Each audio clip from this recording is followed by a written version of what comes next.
Wakil Presiden Republik Indonesia Gibran Raka Buming Raka meluncurkan program bernama Lapor Mas Wapres. Melalui program ini, warga bisa menyampaikan keluhan, saran, atau gagasan langsung ke Istana Wakil Presiden di Jakarta Pusat. Secara resmi, layanan pengaduan Lapor Mas Wapres ini telah berjalan kemarin, Senin 11 November, dan posko pengaduan dibuat di dalam Kompleks Istana Wakil Presiden Jakarta. Jadi ada dua mekanisme ya, Tiara, yang bisa dilakukan, ya ini melalui nomor WhatsApp, lalu juga datang langsung secara fisik ke Istana Wakil Presiden. Kemarin itu kalau data dari pihak Istana Wakil Presiden ada sekitar 20-an sampai dengan 50. Di hari pertama ya? Di hari pertama laporan. Itu yang datang langsung? Betul, pukul 8 sampai dengan pukul 14. Karena informasinya memang tidak bisa diwakilkan ya. Kalau diwakilkan ini harus menggunakan surat. Begitu. Kita akan langsung bahas pemirsa bersama dengan kita kan langsung tes, memantau di lapangan dulu seperti apa. Sudah ada rekan kami Syahda di sana. Syahda, selamat pagi Syahda. Ramaikah di situ masyarakat yang berkumpul?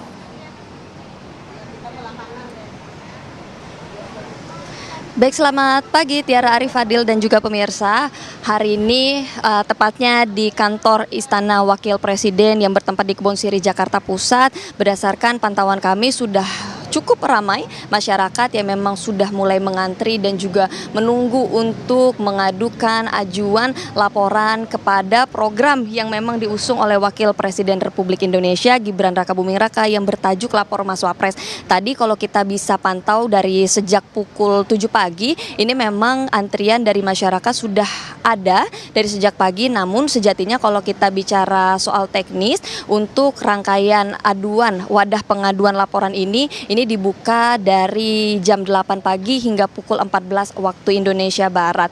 Dan memang untuk harinya sendiri wadah pengaduan Lapor Mas Wapres ini dibuka dari hari Senin sampai dengan Jumat. Tapi tidak hanya itu pemirsa, selain daripada masyarakat yang memang bisa langsung datang ke Istana Wapres yang bertempat di Kebon Sirih, Jakarta Pusat, dari program Lapor Mas Wapres ini juga membuka beberapa kanal, salah satunya dari website ataupun nomor WhatsApp yang memang sekiranya sudah tersebar ya ke seluruh masyarakat Indonesia. Namun apabila masyarakat Indonesia masih belum mengetahui nomor WhatsApp dari pengaduan Mas Wapres, ini juga bisa melihat langsung di laman Instagram ofisial dari Gibran Raka Buming Raka. Selain itu, Arif, Fadil, Tiara, dan juga pemirsa, kalau kita bicara soal mekanisme dari bagaimana proses pengaduan ini, nantinya masyarakat memang diarahkan dulu untuk mengajukan pos registrasi, kemudian juga nanti diarahkan ke ruang pengaduan. Selain itu akan diarahkan oleh pihak Setwalpres untuk membuat ajuan laporan. Sementara demikian.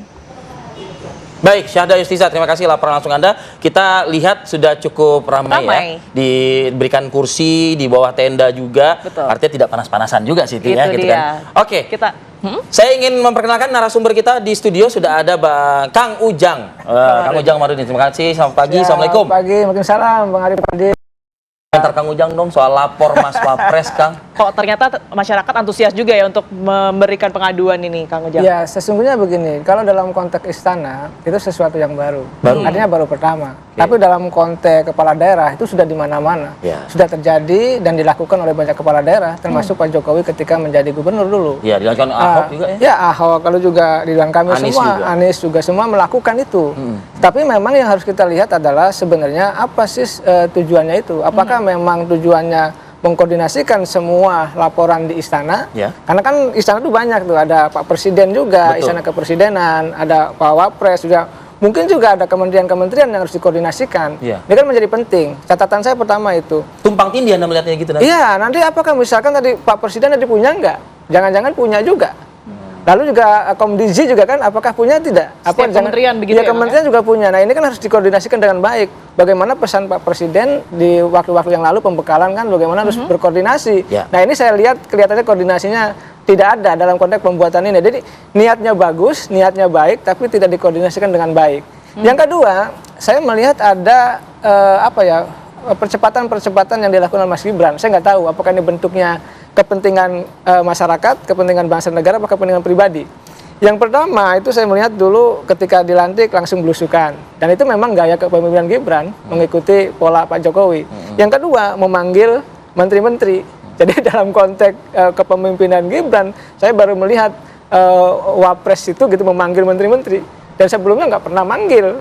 ini kan menjadi sesuatu yang menurut saya harus kita gali juga. Ini ada apa gitu? Sesungguhnya Mas Gibran berani memanggil menteri. Kalau menurut Anda? Ya pasti ini ada kepentingan-kepentingan tertentu. Yang ketiga membuat pengaduan ini. Nah dalam konteks ini saya sih melihat pengaduannya baik tadi ya. Masyarakat banyak yang datang, masyarakat dibantu, ditolong. Tapi apakah tadi hal-hal yang dilakukan yang saya lihat ya perkembangannya dari mulai dilantik 3 hal tadi. Maka bisa jadi bahwa ini kelihatannya ya ada keinginan juga untuk ke depan melaju misalkan. Jadi menabung elektoral juga gitu maksudnya? Kira-kira menabung elektoral, membangun pencitraan diri dan itu memang tidak bisa dilarang. Tetapi memang yang berbahaya adalah ketika tidak berkoordinasi dengan misalkan presidennya, tidak berkoordinasi dengan kementeriannya, itu yang menjadi catatan saya. Anda melihat itu tapi kurangnya koordinasi begitu dengan mungkin kementerian terkait atau mungkin bahkan Presiden Prabowo Subianto? Ya saya yakin ya, saya menganalisa, ya saya kan banyak juga kenal dengan teman-teman di istana gitu ya, di kementerian juga. Kelihatannya ya mereka juga masih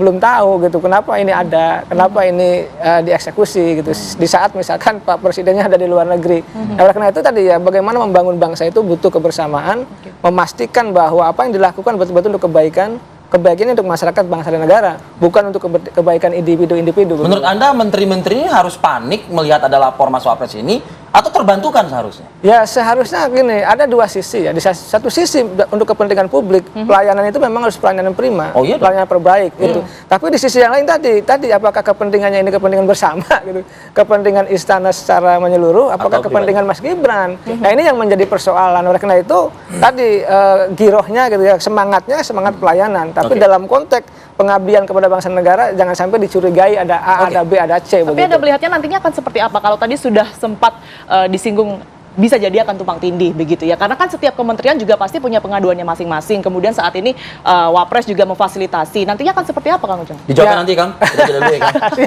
Kami kembali saat lagi pemirsa.